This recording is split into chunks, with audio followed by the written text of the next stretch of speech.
Em nome do Pai, do Filho e do Espírito Santo. Queridos amigos do Apostolado Glória de Maria, vamos dar sequência a mais uma parte da nossa catequese. Iniciando com a próxima pergunta. O noeísmo é a religião global do anticristo? Resposta: sim, porque sua condição essencial é a descristianização do mundo. Embora a palavra religião não se aplique corretamente a esse fenômeno, melhor seria dizer religiosidade, segundo o que é definido pelos próprios judeus em seu projeto universalista noéico. Próxima pergunta: como seria então esse senso de religiosidade universal? Segundo o noeísmo, todo não-judeu que quer se tornar um gentio justo ou noéico, além de cumprir as 7 leis de Noé, não pode se definir como membro de nenhuma outra religião. Em outras palavras, os filhos de Noé, se forem budistas, hindus, muçulmanos ou católicos, devem ter em conta a religiosidade dessas crenças, subordinando-as à cultura desses povos dos quais fazem parte. E esse é o princípio da imanência vital, a doutrina modernista denunciada por São Pio X na encíclica Pascendi Dominici Gredis. Próxima pergunta: pode nos explicar o que é a imanência vital? Resposta: na realidade, a imanência vital é de fato vital, mas não para os católicos, e sim para o noeísmo, como veremos na explicação que segue. Essa doutrina da imanência vital é a extensão do agnosticismo, segundo o qual nos é impossível conhecer objetivamente o que são as coisas, senão subjetivamente pelos fenômenos ou aparência conforme se apresentam aos nossos sentidos. Dessa forma, não podemos afirmar que Deus existe. A imanência vital propõe então resolver a seguinte questão: se nos é impossível afirmar objetivamente a existência de Deus, por que então todos os povos, em todos os locais, em todas as épocas, desenvolveram alguma noção de Deus? Essa doutrina perversa propõe que Deus não é algo transcendente que se revela ao homem, mas algo projetado pelo próprio homem a partir de seu íntimo desejo natural de crer no divino. Assim, o ato de crer se dá, não por adesão da inteligência a uma verdade revelada, mas por um sentimento proveniente de uma necessidade religiosa. Próxima pergunta. Então, a doutrina modernista não passa de uma capa dissimuladora cujo objetivo é transformar a religião católica em uma espécie de religiosidade difusa? Resposta: exatamente. Segundo o judaísmo, um gentio só é justo se for completamente dedicado à autenticidade e veracidade da Torá, de modo que ele possa revelar o Deus de Israel ao mundo inteiro. Em outras palavras, Deus, objetivamente falando, não é Deus de todos os homens, mas apenas dos judeus, aos quais ele escolheu e designou como uma nação de seus sacerdotes.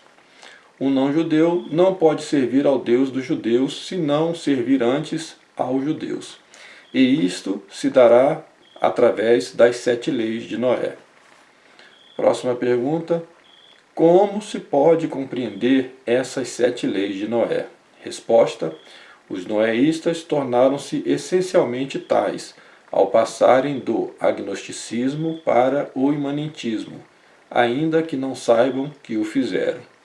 O passo seguinte será o estabelecimento de uma religiosidade universalista que se dará em forma de cúpula de nações ou parlamento internacional, como resultado da necessidade absoluta de se alcançar a paz mundial ameaçada por guerras religiosas.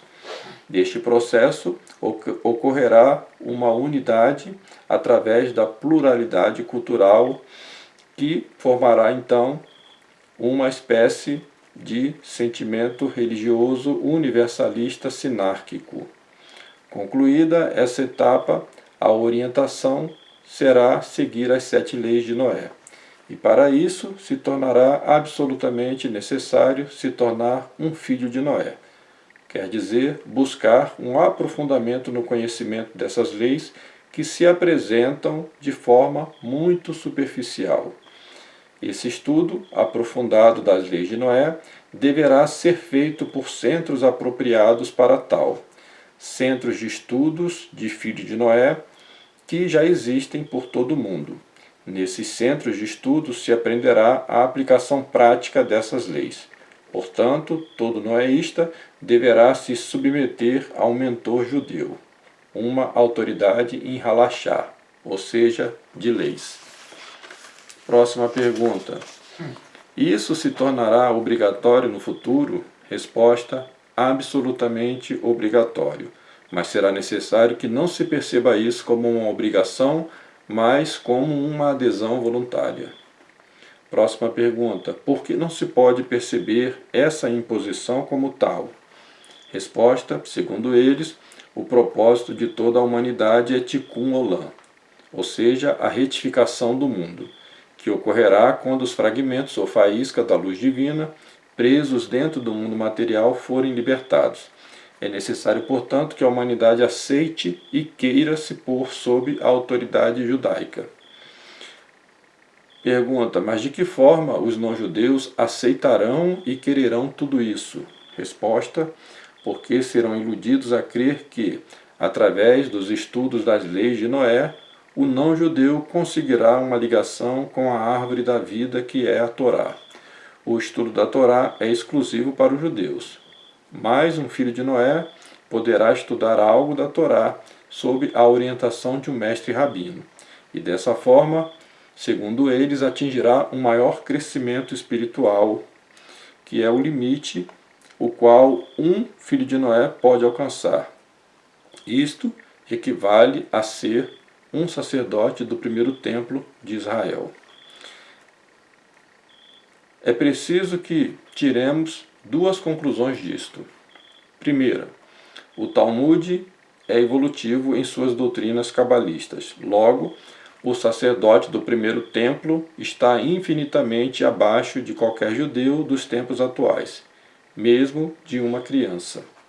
Segunda, o grau de conhecimento de um sacerdote do primeiro templo limitava-se a uma figura do verdadeiro e único sacrifício, o da cruz, perpetuado de forma mística através do tempo na Santa Missa.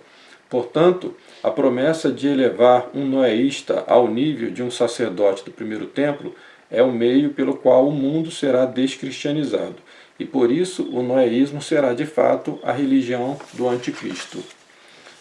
Próxima pergunta. Para sermos perfeitos, devemos ser como um sacerdote do primeiro templo? Resposta: essa é a principal mentira noéista, e é a mesma mentira de Lúcifer. Serão como deuses. Pois se a divindade está dispersa no povo judeu, querer espiritualmente elevar-se ao grau de perfeição de um sacerdote do primeiro templo, segundo o que eles dizem, é o mesmo que desejar participar ou ser tocado pela faísca divina. Na verdade, para sermos perfeitos, temos que ser imitadores de nosso Senhor Jesus Cristo. E para isso devemos conhecê-lo e amá-lo, e não esquecê-lo. O noéista trai nosso Senhor, unindo-se a seus inimigos, e o crucifica novamente. Isso fazem os maçons desde o início de sua seita. Assim também fazem os modernistas e todos aqueles que se põem abaixo da autoridade dos judeus, mesmo que não saibam. Pois o Concílio Vaticano II, contrariando a vontade de Deus, manifestada por Nossa Senhora através da mensagem de Fátima, iniciou esse processo de descristianização dentro da própria Igreja de Cristo. Próxima pergunta.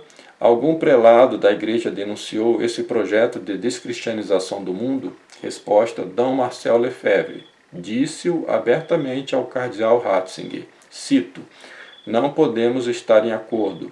Os senhores trabalham para descristianizar o mundo e nós trabalhamos para cristianizá-lo. Termino a citação. Em nome do Pai, do Filho e do Espírito Santo.